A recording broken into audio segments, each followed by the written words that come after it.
Bon, eh ben, allez, c'est parti. Bib, tu peux y aller.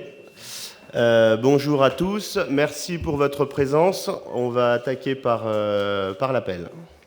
Pépin Sandro, Présent. Richard Gérald, Dufour Alice, Ducé Julien, Cartier Karine, Delisle Jean-Marie, excusez, procuration donnée à Abdellah Lamalem, Kaldi Séverine, Lamalem Abdellah, Nigène Caroline, De Villaz Marinette, excusez, procuration donnée à Alice Dufour, Dumont Josette, Grenu Gauthier Nathalie absente, Donna Magnin Sandrine, Malgrand Ludovic, Tanly Ferrat, Carpano Colora, Anquez Marvin, excusez, procuration donnée à Sandro Pépin, Monet Quentin, Gal Julien, Paquirel Floria, présente, Magana Lucien, excusez, procuration donnée à Georges Périssin-Faber, Périssin-Faber Georges, Desbiol Jean-François, Colin Isabelle, excusez, procuration donnée à Joël Vicente, Vicente Joël, Kélifi Saba,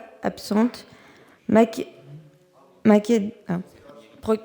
excusez, procuration donnée à Julien Ducé, Makeda Denis, absent. Non, c'est le contraire. Ah, c'est le contraire. Donc, Kélifi Saba, absente, et Makeda Denis, excusez, procuration donnée à Julien Ducé. Goncalves Maria.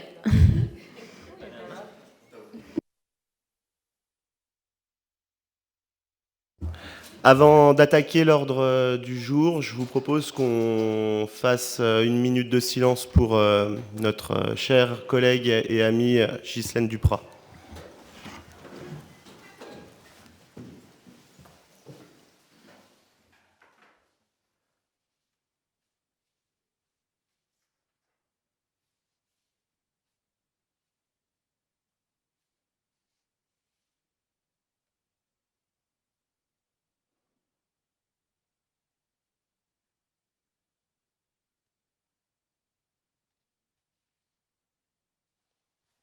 Merci.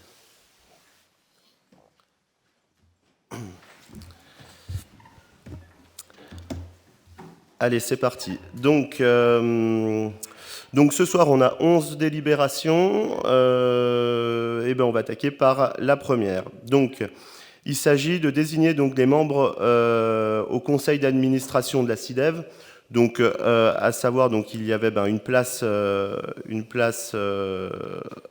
qui était à pourvoir. Donc, c'est une liste.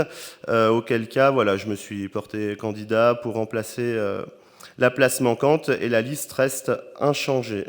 À savoir, donc, le premier conseil d'administration de la CIDEV aura lieu le vendredi 5 mai. Est-ce qu'il y a des questions ?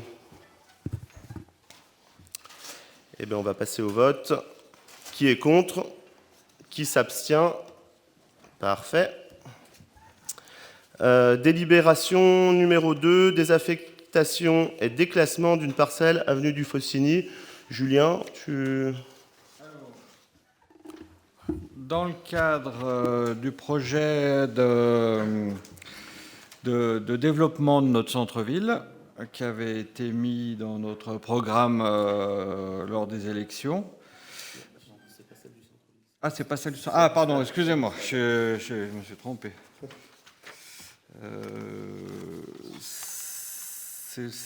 Oui, alors là, c'est peut-être plutôt Guilhem qui va l'expliquer, celle-ci. C'est plutôt technique.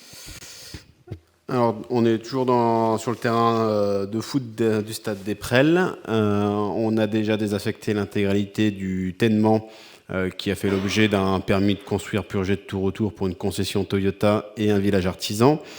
Et on avait rencontré l'ensemble des riverains attenants au projet qui nous avaient signalé notamment des zones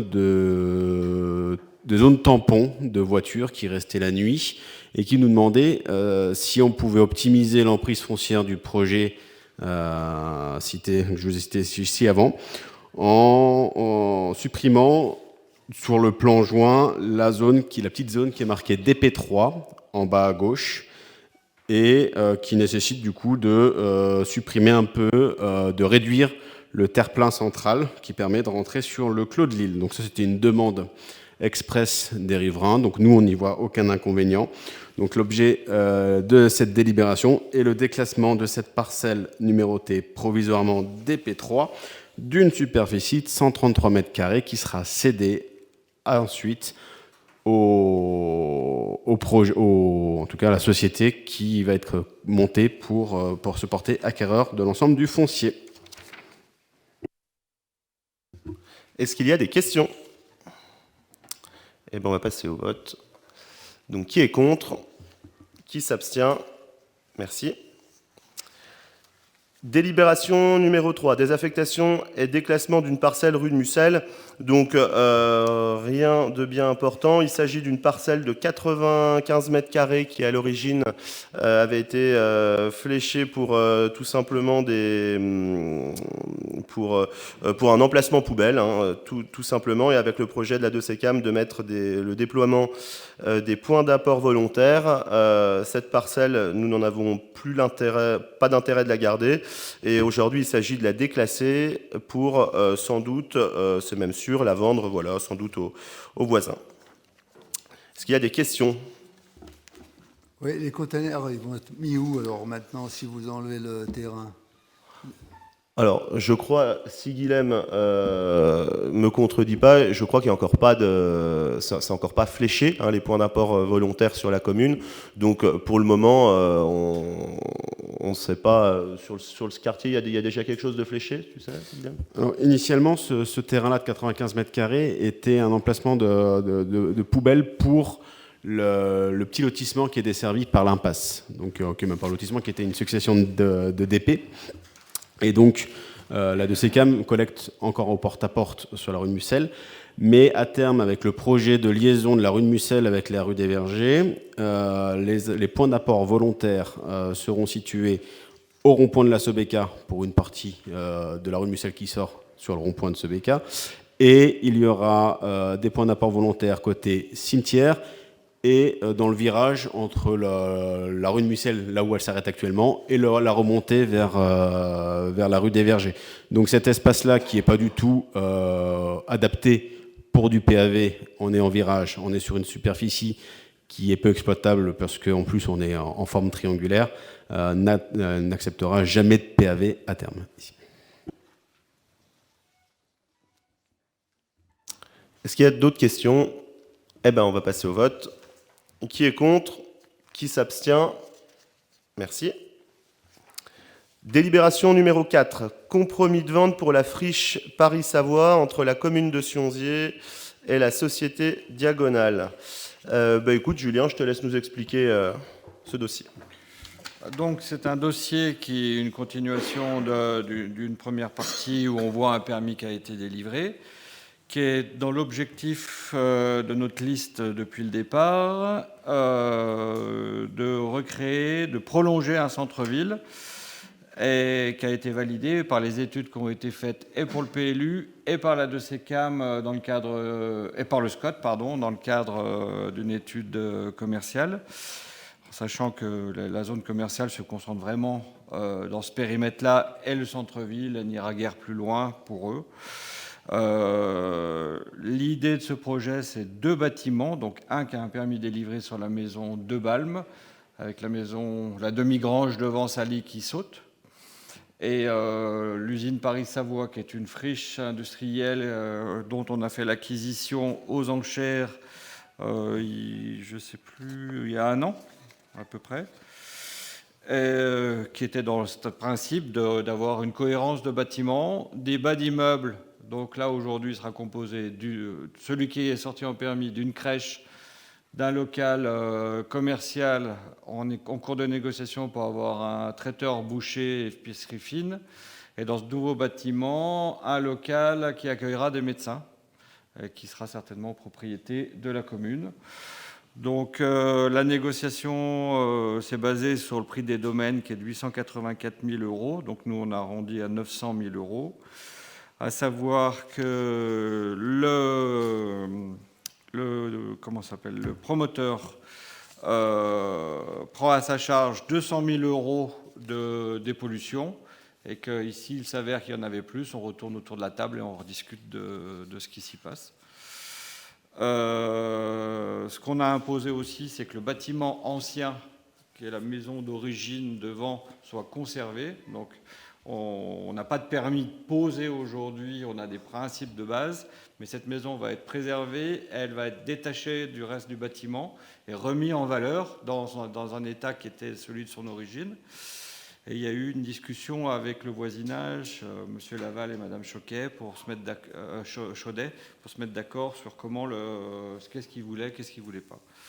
Donc aujourd'hui, on vous demande de déclasser ce terrain pour qu'on puisse... qu'on nous demande d'autoriser de signer ce compromis de vente qui nous permettra de recevoir ce permis de construire pour qu'on puisse l'étudier correctement. On va avoir à terme 100 places de parking qui nous sera rétrocédée sur les 2 programmes à la commune, qu'on passera tout de suite en zone bleue parce que l'objectif c'est vraiment que ça tourne.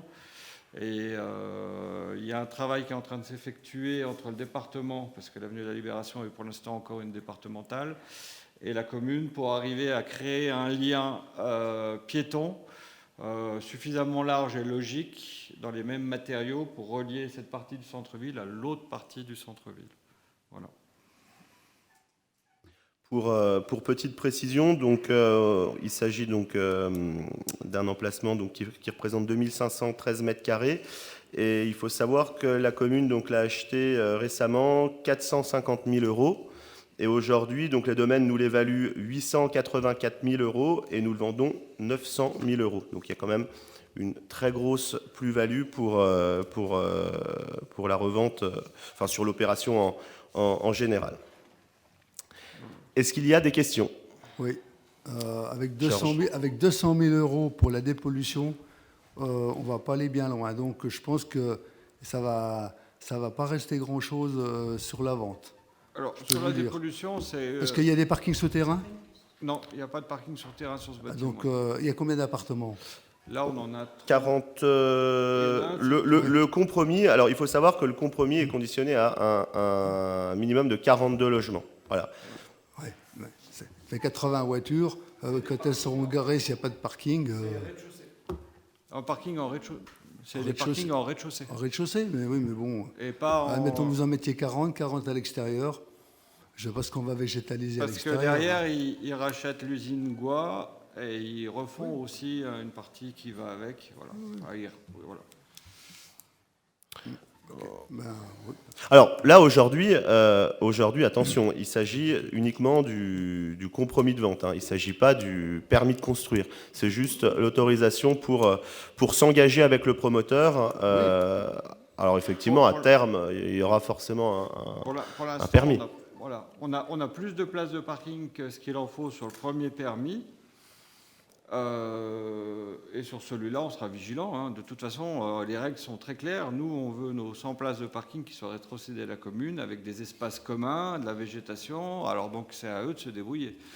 Les 200 000 euros, puisqu'ils ne vont pas aller en sous-sol, parce que le problématique, elle est dans le sous-sol, hein, ils vont rester en pleine terre, en surfacique. Il y a eu des devis qui ont été faits, on n'y est pas trop loin. Il y a aussi l'ancien propriétaire qui a beaucoup de choses à enlever et qu'on pousse pour qu'il le fasse. Hein. Donc, voilà. Ouais, un petit peu de matériel. Oui, mais vous savez, l'usine, je la connais. La pollution, elle est dessous. Hein. Je sais. Ouais, il ne faut pas rêver. Je sais. Après, 200 000, on ne va pas loin des pollutions. Hein. De toute façon, aujourd'hui, si ça doit dépasser 200 000, on se remet autour de la table. Le but, c'est quand même que le projet se fasse. Si on trouve pas d'accord, on peut quitter la table. Hein. Le but, c'est qu'on soit dans la continuité du projet avec le même promoteur qui va déjà construire à côté. Mais voilà, on part du principe qu'aujourd'hui, le promoteur, j'imagine qu'il a annoncé ce chiffre aussi en connaissance de cause. On lui a autorisé toutes les études de sol qu'on a en copie. Il y a eu des chiffrages qui ont été faits pour la dépollution. C'est un estimatif.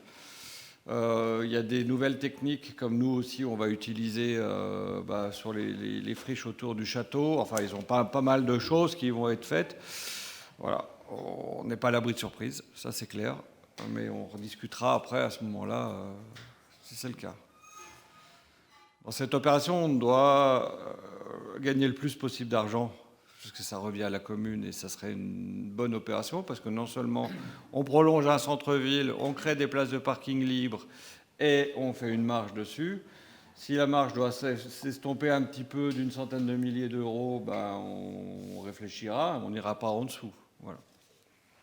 Il y a un problème Et encore, aussi. là, c'est entre nous, hein, le promoteur. Le problème aussi, c'est de l'assainissement là-bas. Parce que quand vous allez construire 80 logements, vous allez inonder la rue du Centenaire. Hein. Je ne sais pas par où ça passe, par contre. Ah oui, si, je connais. Là-bas, il n'y a pas de problème. Là, on est dans le PPI assainissement et voirie de la commune. Hein. On a un projet. Il y a déjà le premier tronçon de mise en séparatif du bassin versant cette année par la 2CCAM avec la rue du Pré-Rouge. On en refait à la délibération du PUP qui va jusqu'à l'usine Monet. La deuxième phase, c'est la remontée de la rue du Centenaire, rue de la Prairie, rue des Berges, avenue de la Libération, rue des Sources. Donc c'est toute cette mise en séparatif qui va reprendre à terme effectivement ce projet. Donc la 2CCAM aura mis en séparatif la rue des Berges avant même que les travaux de réception des bâtiments soient terminés. Est-ce qu'il y a d'autres questions? Eh bien, on va passer au vote. Qui est contre? Qui s'abstient? Merci. Délibération numéro 5, indemnité de fonction des élus modificatif. Donc il n'y a pas de changement, c'est juste une écriture au niveau de la délibération.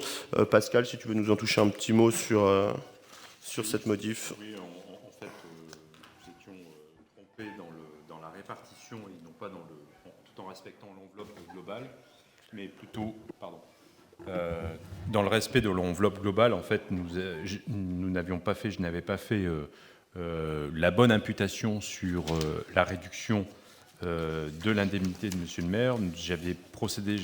Nous avions soumis au vote de ne pas faire la majoration de 15% en tant qu'ancien chef lieu de canton, et donc il fallait procéder à la réfaction de l'indemnité maximale de Monsieur le maire.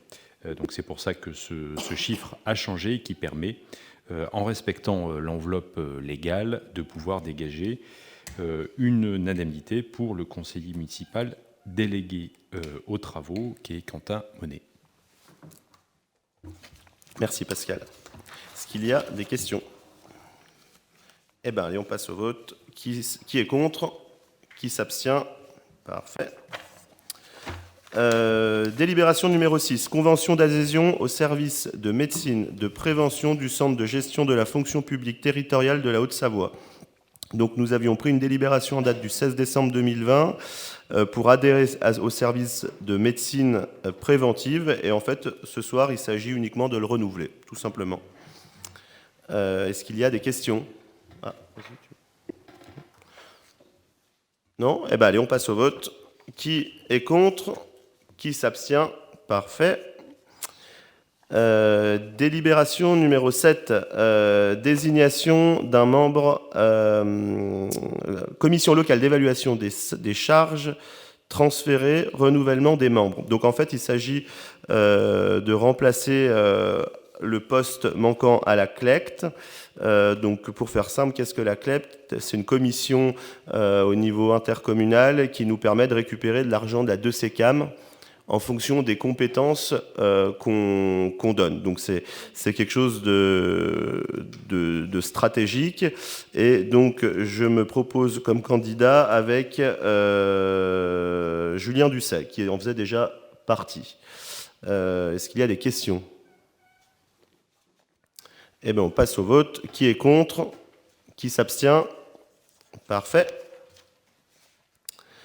Désignation des membres, alors délibération numéro 8, désignation des membres au CCAS. Donc il s'agit de remplacer 2 personnes donc, sur le CCAS, et ces 2 personnes seront remplacées donc, par Jean-Marie Delille et Josette Dumont, afin qu'il y ait au sein du CCAS, donc, qui est composé de 12 membres, dont 6 conseillers municipaux. Est-ce qu'il y a des questions? Eh bien, on passe au vote. Qui est contre? Qui s'abstient? Merci. Délibération numéro 9, demande d'admission en no-valeur de produits irrecouvrables. Donc, c'est des sommes que la commune n'a pas perçues et ne retrouvera sans doute pas. Donc, c'est des montants qui sont dus depuis déjà plusieurs années.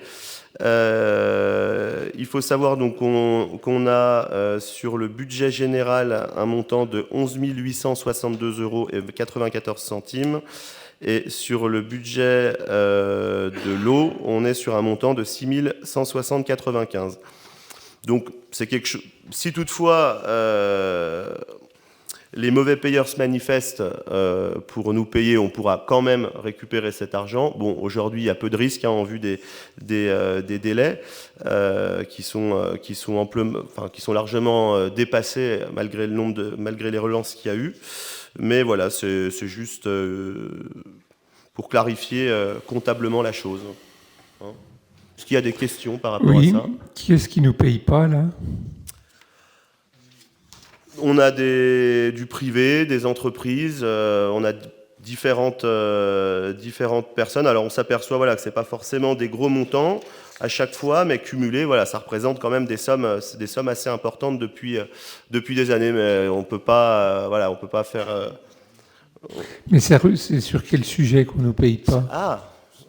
La plupart des sociétés, c'est des sociétés qui ont déposé le bilan, qui ont liquidé, ou c'est des gens qui sont partis de Sionzier, on n'arrive pas à recouvrir.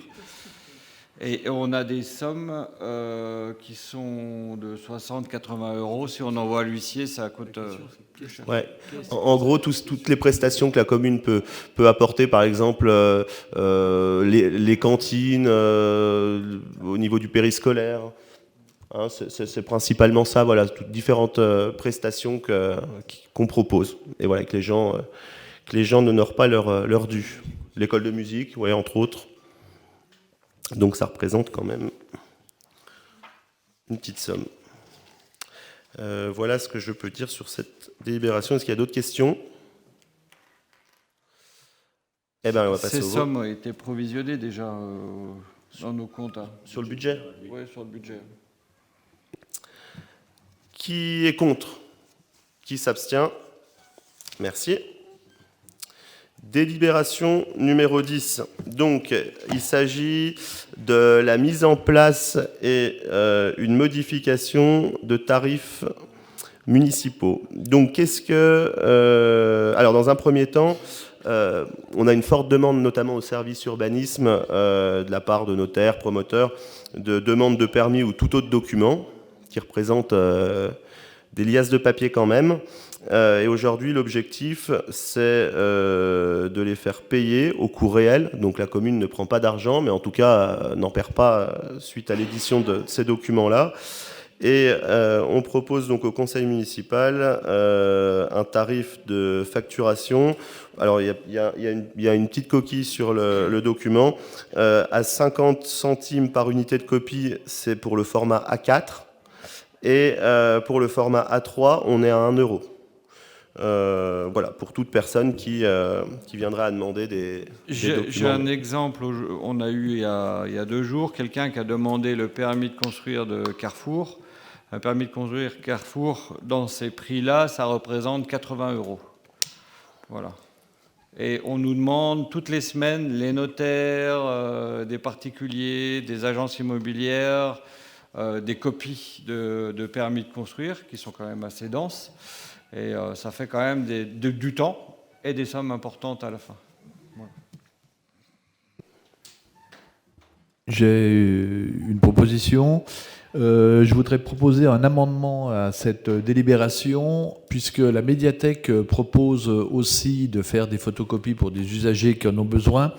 Et les tarifs de la médiathèque sont différents. Donc je propose que dans cet amendement, on mette les tarifs de photocopie à la médiathèque au même niveau que ceux des autres services, ce qui serait logique, c'est-à-dire 50 centimes le A4 et 1 € le A3.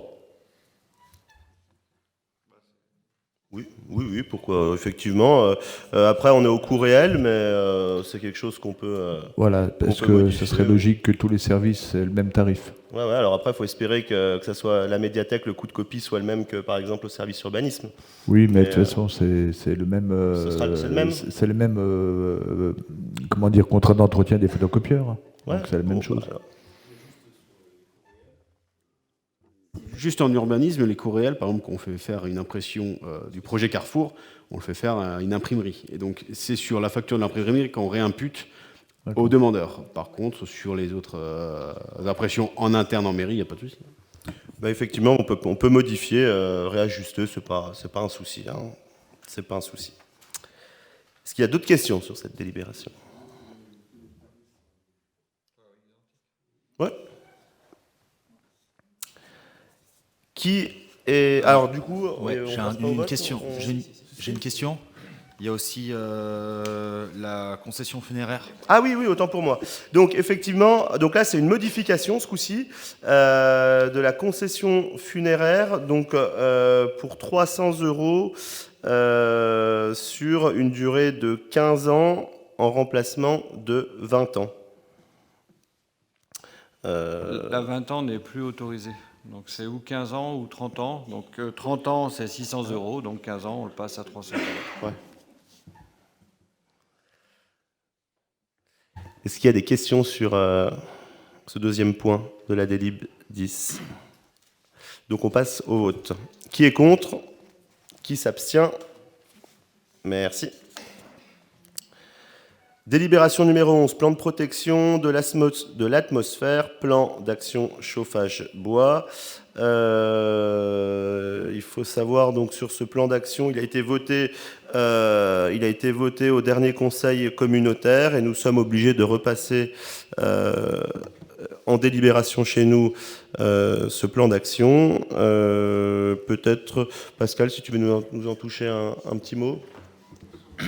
Oui, c'est à l'initiative de Monsieur le préfet de la Haute-Savoie, l'ensemble des collectivités, communautés de communes et communes adhérentes et qui sont territorialement concernées par le plan de protection de l'atmosphère qui va du sommet de la vallée de Chamonix-Mont-Blanc, de Valorcine, jusqu'aux communautés du territoire du pays rochois, sont consultées sur ce plan d'action chauffage bois qui est un des piliers du PPA, puisque le PPA a un plan d'action depuis un petit peu plus de 10 ans, et notamment une des actions emblématiques, c'était la conversion des modes de chauffage bois, et notamment la modernisation des appareils de chauffage sur la vallée de l'Arve, avec le dispositif du fonds Airbois, qui était alimenté par l'ensemble des communautés de communes, et dont le SM3A était la collectivité instructrice et dépositaire de tout cela. Donc, dans ce plan de protection de l'atmosphère numéro 2,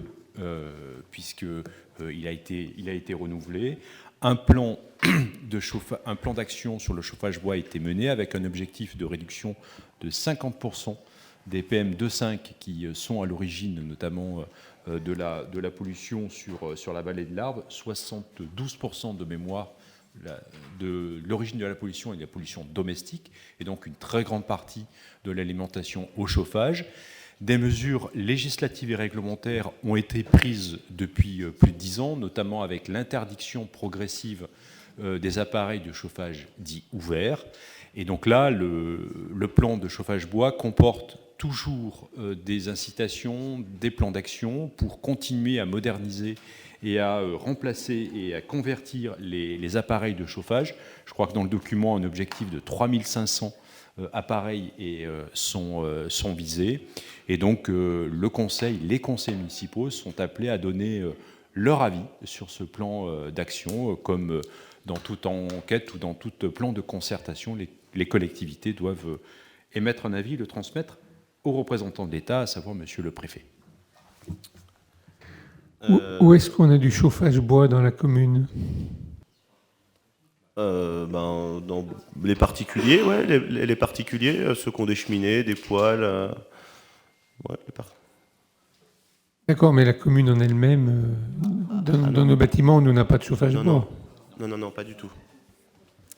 Sachant qu'aujourd'hui, dans la vallée de l'Arve, la réglementation impose une flamme verte 7 étoiles qui génère pratiquement pas de ppm à la sortie. La problématique, c'est les anciennes installations qui ne sont pas aux normes, et c'est pour ça qu'on incite les gens à se remettre aux normes. Et dans les actes notariés, d'ailleurs, c'est signalé à chaque fois qu'il y a une vente, ça pose un problème, donc il faut qu'ils se mettent aux normes. Nous, on n'a pas, personnellement, on n'a pas de bois nulle part. Mais on peut avoir du fioul, on peut avoir du gaz, on peut avoir d'autres choses. Est-ce qu'il y a d'autres questions? Oui. Quand le préfet dit qu'il faut changer les fourneaux, vous savez très bien que quand il a dit que Acer polluait pas plus que 10 fourneaux, donc il est bien gentil le préfet. Mais quand vous voulez changer votre appareil, vous lui demandez une aide, eh ben votre nouvel appareil que vous choisissez, c'est rare, c'est très rare qu'il corresponde vraiment à ce que vous avez touché. Alors c'est pour ça que le fonds Herbois, il ne faut même pas essayer de m'en parler. Voilà, donc vous connaissez déjà ma décision. Je voterai contre. Bon, eh ben, merci de nous faire part de ta décision, Georges. On va passer au vote. S'il n'y a pas d'autres questions, non? Eh ben, qui est contre?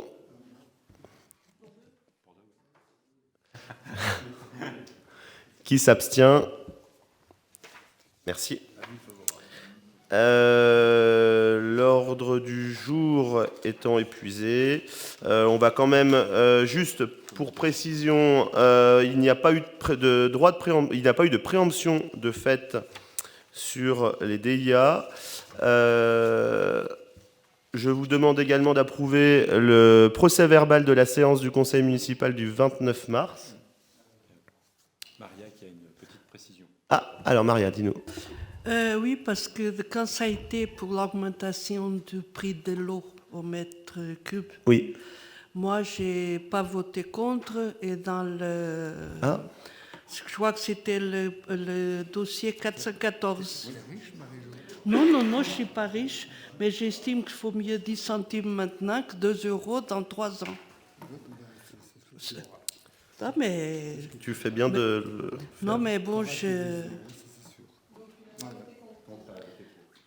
ouais, j'ai voté pour, parce que bon, j'estime 10 centimes par an, ça fait mieux que dans 3 ans. Ouais, on va le corriger. Et puis... Merci. Pas de souci. Donc, pas de préemption. On peut peut-être rappeler donc quelques... Alors, si j'en oublie, vous n'hésitez pas. Donc, il y a les commémorations du 8 mai. Je pense que vous avez dû recevoir l'invitation à 11h, donc au monument aux morts. Et sur les événements... les événements au niveau... donc organisés par le comité des fêtes, on a le salon des artisans le 13 mai et le bal Espessonneau le 13 mai. Alors je remonte pas dans l'agenda jusqu'au mois de juin, mais voilà, sur les manifestations imminentes. Et peut-être qu'il y en a d'autres si j'en ai oublié. Non? Est-ce qu'il y a des questions diverses?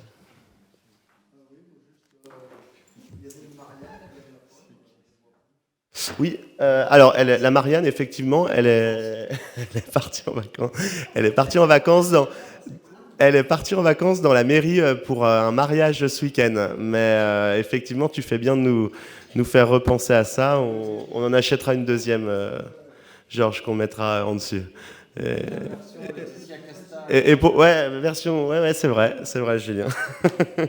On va y penser.